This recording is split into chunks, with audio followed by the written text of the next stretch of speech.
Holy shit, yesterday I posted a video about the first episode of Sailor Moon Crystal, and it got way more views and discussion than I've ever had on the DigiDoes anime channel, which is pretty exciting. In the process, I learned a lot about the history and general facts about Sailor Moon. Then I learned the same facts and general history about Sailor Moon about 20 more times with increasingly accusatory comments. Please. I'm just gonna say this right now. I don't mean to sound like a dick. I love getting comments. I love it. It's my favorite thing. It always has been in the 7 or 8 years I've been anime blogging. I've always loved getting comments. But please, if you're going to leave a long-winded comment, read through the rest of them first. There's not a whole lot. This is the DigiDoes anime channel. I get maybe 10 to 20 comments on average on a video if I'm lucky. Flip through them, you'll save yourself a lot of time. I got so many of these huge comments that I know must have taken 10 to 20 minutes to write, and they're exactly identical to another comment left by somebody else. If it has been more than an hour since I uploaded the video, chances are, if you have some kind of mistake in the video that you want to correct, someone's done it. In fact, in the video, at one point I say that I wasn't sure if Sailor Moon was a manga first or an anime first, and so before I finished uploading the video, I went and looked that up, and I left it as the first comment. Before the video went public, I already commented that I knew. And then I get a bunch of comments explaining to me that the manga came first. So, obviously no one reads the goddamn comments before leaving their own. Just please do it in the future. But anyway, to actually respond to the comments that I've been receiving, it's interesting because one common thread throughout the comments was trying to explain why Sailor Moon was as popular as it was, why it's relevant, why it's interesting to the generation that experienced it firsthand. So basically, the original Sailor Moon manga, from what I've gathered, was a lot more serious than the original anime, and it had more of a concise storyline, but the anime started running at the same time as the comics pretty much, like after maybe a few chapters were out, and so they had to make a shitload of filler. They made like all these Monster of the Week episodes, and they also kind of toned down the seriousness of the main story.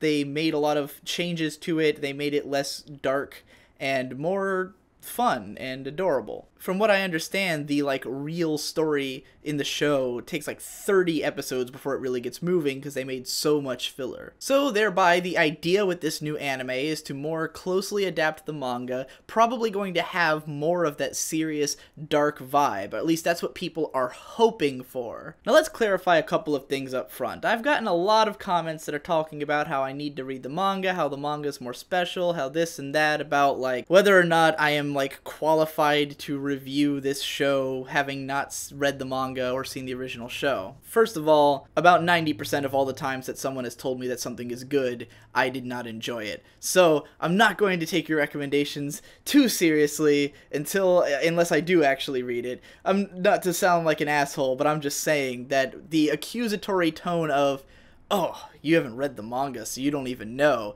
is not that helpful to me, because there's a good chance I'd read the manga and go, oh, I don't like this. I mean, even just the artwork alone probably would turn me off, because, as I said in the last video, I'm not a big fan of the shoujo style of art, where they're super tall and skinny and always look like they're wearing makeup. I find shoujo manga hard to read because of the paneling, where there'll be lots of, like, characters seem to float in space, and there's lots of, like, designs on the borders and stuff that make it, like, ethereal, almost. And I've looked through the Sailor Moon manga in Barnes & Noble plenty of times before and been like, oh, this looks like a shoujo manga. I will put it back. I like shoujo more in anime form, because in animation, then you don't have the problem of they're all floating in space or, like, the weird panel layouts and stuff like that. Anime will often do, like, they'll have the roses wrap around the screen and stuff like that. It happens a couple times in the first episode of Sailor Moon Crystal, and I like it in animation, but not so much in manga form. I was convinced that a lot of you really do appreciate the original show as something that was important to you as kids. I do think it's interesting, however, to note how this is true of most kids shows. I mean, Pokemon was vital to me as a kid. It was something that I appreciated, that taught me all kinds of lessons about myself, about the world around me, about life, about science. But that doesn't mean I consider Pokemon an all-time classic that I could go back and watch today and find just as much joy in as I did as a child. I do like it, I do go back and watch it, but if they made a Pokemon that was like Sailor Moon Crystal, where it was like really self-serious, that would be weird to me. The way I see it, from the things I've been reading about Sailor Moon that people have been telling me, it sounds a lot like any other shoujo or shonen manga that is sort of this mixture of, you know, it's cute and funny so you understand it, but at the same time it's got more serious undertones, it's got more character development than what you might first expect. But I mean, you could say the same thing of like Naruto or something. I mean, Naruto still has characters who go through arcs and have drama that's realistic and have real psychological development and are real characters. Doesn't mean that Naruto's necessarily good, just because it also has like the worst structure ever and it goes on for 9 years and it's boring and I don't care about it. I guess what I'm saying is I appreciate what everyone loves about the original Sailor Moon, and I still would like to watch it, but I don't really appreciate or agree with the assessment that I can't review the new show because I don't understand the old show well enough. It sort of sounds to me like people are assuming if I went and watched the old show, I would immediately be like, oh my god, Sailor Moon is amazing, I should have known! When in reality, I could just as easily go back and watch it and go, yeah, it was alright. Sailor Moon Crystal's still really weirdly over the top, though.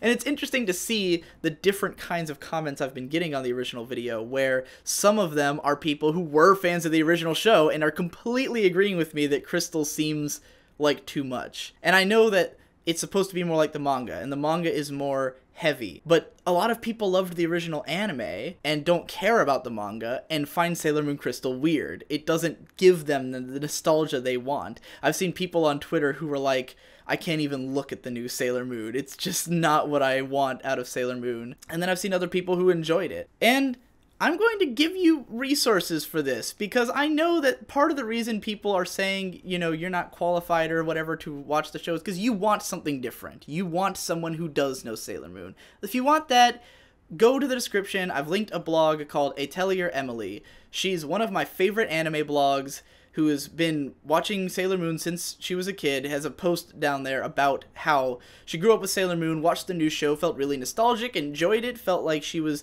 being greeted by something familiar, and was in love with it. So go read her posts, follow her blog if you want to get on that train, if you want someone who has seen Sailor Moon. But it would be pointless for me to alter my perspective to be that of someone else, when the whole point of this channel is that it's what I think about the show.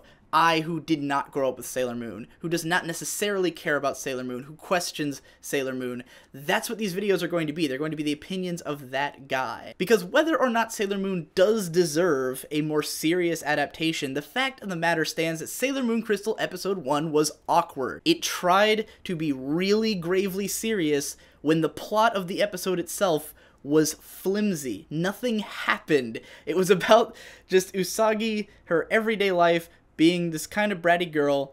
There was a non-existent villain, a non-existent storyline, and then it was wrapped up, and I don't even remember half of what happened in the episode, and I watched it yesterday. It was a boring episode that was overwrought. That's my opinion of it, regardless of the lineage of Sailor Moon. So what I'm saying here is, if you want someone who really does appreciate Sailor Moon's history, I might not be the guy that you should be watching, because I'm probably going to remain the same way about Sailor Moon. Maybe I will check out the original show. Maybe I'll end up loving Sailor Moon Crystal. I mean, we've only seen one episode, and I want to really stress the fact that these are not analysis videos. This is not like a review of the entire show. I'm literally giving my impressions on an episode-to-episode basis. The information I have about the show could change dramatically over the course of this series. If I learn something or see something that totally changes my perspective, then maybe it'll be really different at some point down the line. But this is not a fully formed analytical discourse on the finished version of the show. When I do videos like that on my real channel, my main channel, then I usually do a shitload of research. I usually go and look into the entire fucking background of the director and the writer and everyone else on the show and give a really detailed, high-intensity approach. It was just funny to me because I've never been accused of a lack of research before. That's the one thing that I've always prided myself on, is how much research I do, but because these are just impression blog videos, I didn't think it would be necessary. So anyway, I guess that's all I have to say. Sorry if I come off as a jerk, but I just, after reading that many comments that were like the same thing of, you need to do more research, this is the real history of Sailor Moon, I was like, I need to make another video follow-up just so people will stop saying the same thing over and over again. See you next week.